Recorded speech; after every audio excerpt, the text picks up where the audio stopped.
Hi, my naam is John Andre en almal noem my sommer Andre. En ek bly hier in die pragtige Jeffreys Bay omgewing.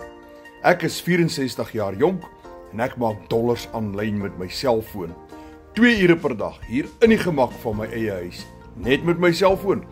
Nou, ek wil vandag oor iets praat wat vir my eintlik baie hartseer is. Waarom so baie mense eerder sal verkies om 'n opsie te kies van aanlyn besigheid waarmee hulle definitief gescam gaan word. Baie mense as hulle net hoor, hier is training, hulle moet 'n bietjie opleiding kry, hulle moet 2 ure per dag werk, dan stel hulle nie belang nie.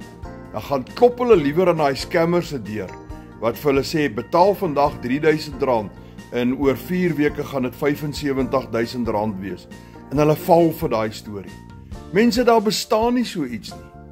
In 'n werklike besigheid moet jy geleer word hoe om dit te doen.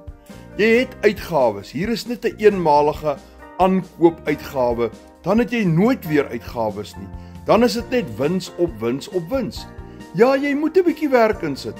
2 ure per dag en dis lekker werk.